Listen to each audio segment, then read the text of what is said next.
আমার বাবার বাড়িতে অনেক কাজ, অনেক ধান। এখন তো ধানের সময়, যাদের বাসায় ধান আছে তারা বুঝবে কতটা কাজ। এর ভিতরেও যে একটা মেয়ে শান্তিতে শুয়ে থাকতে পারে সারাদিন, যা ইচ্ছা মানে খাইতে মন চায় সেটা চোখের সামনে পাই। কার কারণে জানেন?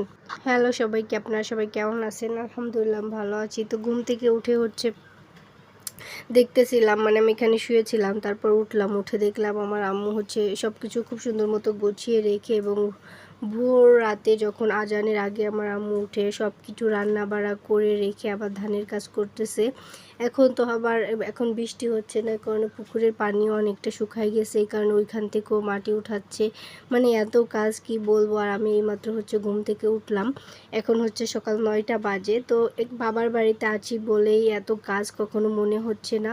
তারপর যখন যেটা খাইতে চাচ্ছি তখনও সেটা সামনে চলে আসতেছে। এটা কার দ্বারাই সম্ভব জানেন? একমাত্র মা ছাড়া আপনার এই বেখেয়ালি কেউ সহ্য করবে না। আমি এই 9টা পর্যন্ত শুয়ে আছি, অন্য কেউ যদি হতো, এত কাজ করছে হয়তো বা সে করতো, মুখের দিকে তাকানো যেত না। কিন্তু আমার আম্মু দেখেন, আমি যা যা পছন্দ করি সব কিছু রান্না বাড়া করে রেখে আবার সব কিছু করতেছে। একটু কাজ না, অনেক কাজ। সকালে অনেক কাজ থাকে, সব কিছু করেছে। এবং এইখানে দেখেন আমার ছোট্ট ছোট্ট ভাই বোনও এখানে ধানের কাজ করতেছিল। মানে এই ধানের সিজনে আমারও খুব আগে ইচ্ছা করতো কাজ করার জন্য, যখন আমার বিয়ে হয়েছিল না। তো আমার শ্বশুর বাড়িতে কোনো ধান চাল নেই, সেখানে গিয়ে না করতে করতে মানে এখন এগুলো দেখলে আমার কেমন একটা লাগে।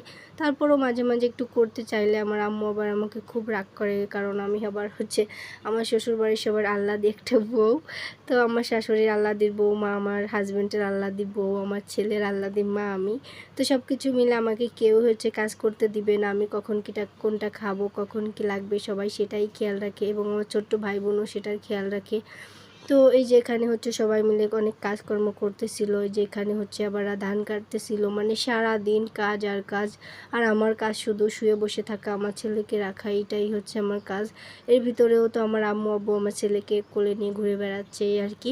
দেখেন আমার ছোট্ট ভাইটার মুখের দিকে তাকানো যাচ্ছে না, কতটা কষ্ট হয়ে গিয়েছে। ও ধান বচ্ছিল এখান থেকে, আমাদের ঘেরের ভিতর থেকে, মানে ঘাড়ে করে নিয়ে উঠানে রাখতেছিল। একটা কাহিনী শেয়ার করি শোনেন। আমার আব্বু যখন বিল থেকে ধান কেটে বাড়ি আসে, তখন আমি দৌড়ে গিয়ে এক গ্লাস পানি আর কিছু চানাচুর আর বাঙ্গিয়া তরমুজ ফ্রিজ থেকে বের করে কেটে আমার আব্বুর কাছে দিয়ে আসি।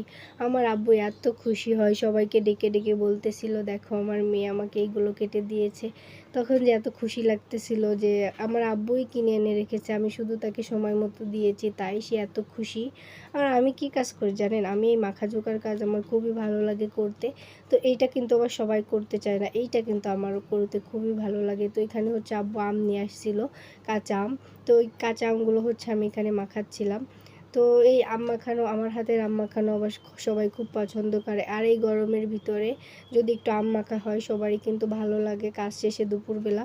তো আমার আম্মু আব্বুর কথা যত বলবো ততই কম হয়ে যাবে।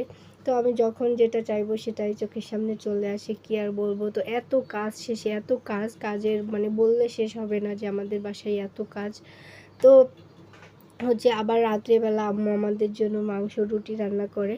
তো যেহেতু সারাদিন অনেক কাজ করেছে সবাই, রাত্রে একটু ভালো মন্দ না হলে আবার কিন্তু মানে একটু খারাপ লাগে এই আর কি। এই জন্য আবার আম্মু সবার কথা চিন্তা করে রাত্রে আবার মাংস আর রুটি রান্না করে। এরপর বিকালবেলা আমি গিয়েছিলাম আমাদের পাশেই একটা মেয়ে দেখতে গিয়েছিলাম। তো সেখান থেকে এগুলো নাস্তা দিছিল আমাদেরকে। তো আমরা আবার বিকালবেলা একটু হাঁটতে বের হই আমি। তো সারাদিন কিন্তু এরকম ভালো লাগে না শুয়ে বসে থাকতে। তো বিকালবেলা একটু হাঁটতে বের হয়েছিলাম।